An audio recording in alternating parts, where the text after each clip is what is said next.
Sir आप सभी का इस पावन प्रभात वेला में मैं सुबह बहुत स्वागत करता हूं। आप सभी चैनल से जुड़ करके अधिक से अधिक लाभ उठाएं। इसके लिए करना होगा आपको एक छोटा सा काम, सब्सक्राइब कीजिए जो लोग सब्सक्राइब नहीं किए हैं। जो लोग सब्सक्राइब किए हुए हैं वो लाइक कर दें।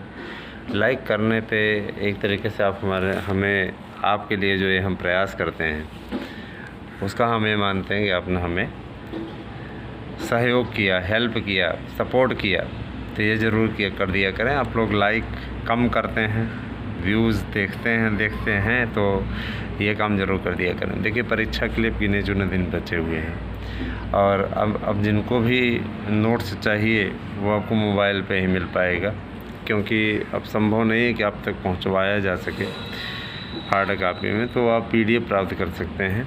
PDF या साफ साफ खींची गई पिक्स आपको मिल जाएगी। प्रश्नों का सेट है, सब पूरा मिल जाएगा। इसके लिए चार्ज भी कम ही रखा गया है, तो आप उसे जमा करके प्राप्त कर सकते हैं। ठीक है, तो ये तो रही बात काम की आपके। ठीक है, दूसरी बात आपके लिए, देखिए आप लोग 27,000 के लिए परेशान हैं। 27,000 पहले ये तो फाइनल होने दीजिए, उसका भी सितंबर में विज्ञापन आना सुनिश्चित है। ठीक है, क्योंकि अगली प्रक्रिया उसी की है। चयन बोर्ड भी चाहता है कि जाते जाते एक नियुक्ति और दे करके जाएं। इसमें तदर्थों के जो अप्लाई नहीं कर पाए थे, क्योंकि तदर्थों के मामले में सुप्रीम कोर्ट आज नहीं कल इनको बहुत तगड़ी लताड़ लगाने वाला है, समझ रहे हैं ना। तो कोई मुद्दा नहीं है, अब निश्चिंत रहे, एकदम परेशान बिल्कुल ना हो। अपनी तैयारियों पर विशेष ध्यान केंद्रित करें। गिने चुने आपके आज 2 तारीख हो गई, बस आ ही गया। ठीक है, तो ये चीज़ें हैं। और इसके अलावा जो प्राइमरी के लिए हमने बताया हुआ एकदम पुख्ता न्यूज़ है। अब रही बात ये कि इससे आपकी नियमित नियुक्तियों पर कोई असर नहीं पड़ेगा। नियमित नियुक्तियाँ होती रहेंगी। ये BEd वालों को के लिए एक स्पेशल है। कुछ लोगों ने पूछा सर BTC, तो देखिए BTC तो BEd के साथ में अगर प्राइमरी कोई भर्ती निकल रही, BTC को अवसर न दिया जाए, ऐसा हो ही नहीं सकता। तो BTC वाले भी रहेंगे, इसमें कोई दिक्कत नहीं है। ठीक है, लेकिन ये संविदा भर्ती होगी पूरी तरीके से। ठीक है, संविदा भर्ती होगी। वही पता लगा कि शिक्षा मित्रों की तरह फिर बाद में परमानेंट करने की मांग उठेगी, लेकिन अभी तो संविदा भर्ती है। अनुदेशक नियुक्त क्या किसी ने हटा दिया? अनुदेशक हटे, अभी भी बने हुए हैं। तो एक तरीके से अगर वो भर्ती है, उसमें कोई नुकसान आपको नहीं होना चाहिए। उसका आप उपयोग कीजिएगा, फार्म अवश्य भर दीजिएगा। संस्कृत विद्यालयों के लिए भर्ती प्रक्रिया शुरू हो चुकी है, उसमें भी संविदा पे ही है, तो उस पर फार्म भर दीजिए। 31 अगस्त लास्ट डेट है, काफ़ी टाइम है अभी तो ये चीज़ें हैं। और इसके अतिरिक्त आप सभी की मेरिट बताई ही जा चुकी है। हर विषय की लगभग सब मेरिट बताई जा चुकी है। जिनका बच गया है वो कमेंट करके बता दें, उनके विषय का भी आज शाम के वीडियो में बता दिया जाएगा।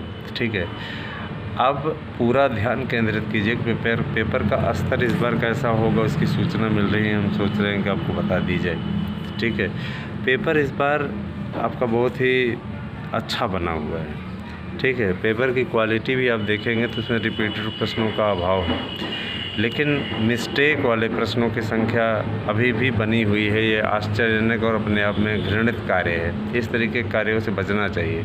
डाटाबेस के क्वेश्चन नहीं बनाने चाहिए कि कौन कितनी बार क्या किया, कौन कितने बार, मतलब ये नंबर वाले प्रश्न नहीं पूछने चाहिए, क्योंकि आप शिक्षक जांचने का कार्य कर रहे हैं। तो वहाँ पे अच्छी बातें पूछिए, ऐसी बातें पूछिए जो कि वास्तव में एक शिक्षक बनने के लिए आवश्यक होती हैं। इस बार शिक्षण अभिरुचि से काफ़ी क्वेश्चन हैं। शिक्षण अभिरुचि से प्रत्येक सब्जेक्ट में 5 6 प्रश्न हैं। शिक्षण अभिरुचि अवश्य पढ़ लीजिएगा, अन्यथा पछताना पड़ेगा। शिक्षण अभिरुचि पे आप अगर भाषा से रिलेटेड हैं बताएं तो एक वीडियो हम आपके लिए प्रसारित कर दें, लेकिन आपको कमेंट करके बताना पड़ेगा। ठीक है, और LT ग्रेड के लिए तो जियो जारी हो चुका है। अब मान चलिए कि 4 से 5 दिन के अंदर, यानी मान चलिए 10 अगस्त तक आपका संस्कृत भाषा शिक्षकों का भी विज्ञापन का जियो जारी हो जाएगा।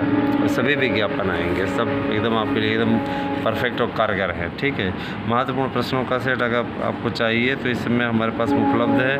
हमें पूरा विश्वास है कि आपका उससे बहुत कुछ हेल्प हो जाएगा, तो आप उसको प्राप्त कर सकते हैं। सिर्फ और सिर्फ महज कुछ शुल्क जमा करके आपको करना होगा एक छोटा सा काम। 8115998001 पे मैसेज करना होगा, क्योंकि कॉल इसमें हम नहीं ले रहे हैं। हमने उस नंबर को ये लगभग बंद किया हुआ है, यानी उसको हम ऑफ़ करके रख रहे हैं। ठीक है, और बाकी भाई देखिए अभी सिर्फ़ और सिर्फ आप पढ़ाई कीजिए, आपको बीच बीच में डिस्टर्ब नहीं करना चाहते, सिर्फ थोड़े से अवगत कराना चाहते हैं, सूचना देना चाहते हैं, ठीक है। इसीलिए हम बीच में आते हैं और आपको थोड़ा थोड़ा बताते रहते हैं, ठीक है। तो आगे आप ये जान लीजिए कि भारतीयों का एकदम अंबार लगने वाला है, क्योंकि सभी सरकारें चाहते हैं कि अंतिम समय में, अंतिम स्टेज में हम जीत करके आएँ, कोई हमें समस्या ना हो, है ना। तो हर प्रयास करता है हर कोई। जान लीजिए कि अगर प्राइमरी भर्ती पूर्ववर्ती सरकार ने चाहिए होती तो हो जाती, लेकिन यहाँ हाई कोर्ट से रोक लगा। फिर उसके बाद हाई कोर्ट ने इनको एक संकेत दिया कि चाहें तो आप काउंसलिंग करा सकते हैं। आपने दैनिक जागरण पेपर में पढ़ा भी होगा, सारी चीज़ें दे भी दिया था, लेकिन इन्होंने फिर ट्रिपल बेंच में भेज दिया। इस प्रकार से चलता रहा, बाद में टेट मेरिट पे हो गया। इन्होंने सही पैरवी नहीं की। इन सब के मतलब कोई भी गवर्नमेंट हो, इनकी ढीले ढाले रवैये के चलते भर्ती प्रक्रिया लटकी रही। और आज ये झूठी खबर प्रसारित कर दी गई पैसा वापसी के लिए कोई आर्डर नहीं किया सुप्रीम कोर्ट ने, कर भी नहीं सकता है। या तो इस विज्ञापन को आप रद्द करिए, आप ये नहीं कर सकते। एक वहाँ पे आप लिबर्टी दे करके बहाल कर रहे हैं, तो आप सिर्फ देरी के आधार पर नहीं कर सकते। देरी किसने की? देरी हमारी वजह से हुई। भाई आप चाहते तो उसी दिन डिसीजन दे देते। मैं यहाँ पे सर्वोच्च संस्था के ऊपर उंगली नहीं उठा रहा हूँ, मैं इसी एक बात पर कर रहा हूँ, देरी के आधार पे, देरी विलम्ब हो चुका है ऐसा कोई कमेंट माननीय सर्वोच्च न्यायालय ने नहीं किया है। ये सर्वोच्च न्यायालय के लिए गलत न्यूज़ प्रसारित की जा रही है, ठीक है। देरी के आधार पे कोई नहीं खारिज कर सकता है, ठीक है। देरी के आधार पे अगर खारिज करने लगेंगे तो बहुत सी याचिकाएँ ऐसी हैं। तो विलम्ब होता है तो सर्वोच्च न्यायालय की व्यस्तता के चलते होता है, उसमें कोई क्या कर सकता है, ठीक है। तो ये सारी चीज़ें हैं, चिंता करने की बात नहीं है। अपने कार्य में आप लगे रहिए।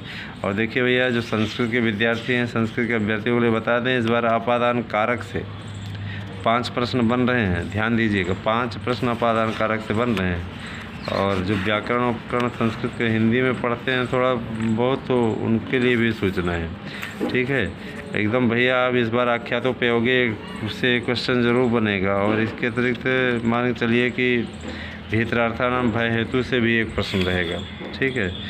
इसके अलावा आपका सप्तमी के आधार से रहेगा, षष्ठी विभक्ति से 3 प्रश्न रहेंगे। कारक से इस बार आपके कम से कम 10-12 प्रश्न बन रहे हैं, तो तैयार कर लीजिएगा। वाच्य परिवर्तन की भी के लिए भी आपका क्या कहते हैं, कम से कम 5 प्रश्न बन रहे हैं। शिक्षण अभिरुचि से 5 प्रश्न हैं। तो ये इस प्रकार के पेपर इस बार बनाए गए हैं, जिससे, और संस्कृत तो संस्कृत है, याद रखिएगा, ठीक है। ऐसे ही हर विषय में भाषा शिक्षण के लगभग 5 से 6 प्रश्न बने हैं, और वही 5-6 प्रश्न आपकी मेरिट का स्तर बदल देंगे। मेरिट के लिए जो आपको अपडेट बताई गई एकदम सच है। पेपर बहुत ज़्यादा टफ नहीं रहेगा, पेपर मीडियम ही रहेगा, सामान्य रहेगा, बहुत ज़्यादा ना कठिन रहेगा ना बहुत ज़्यादा सरल रहेगा, ठीक है। बीच में एकदम मजबूती से बना रहेगा, ठीक है। तो पेपर का स्वरूप जो आपको बता दिया गया 10 या 13 के स्वरूप का होगा। तो आप लोग तैयारी कीजिए, और किसी प्रकार की आपको समस्या होती है तो मार्गदर्शन अकादमी पर आप कांटेक्ट कर सकते हैं। 8115998001 ये मेरा व्हाट्सएप नंबर, इसे मैसेज कर दीजिएगा। कॉल आपकी 12 बजे से 1 बजे के बीच में ही रिसीव हो पाएगी, इसके अतिरिक्त नहीं हो पाएगी। बहुत बहुत धन्यवाद, आप सभी दिन शुभ।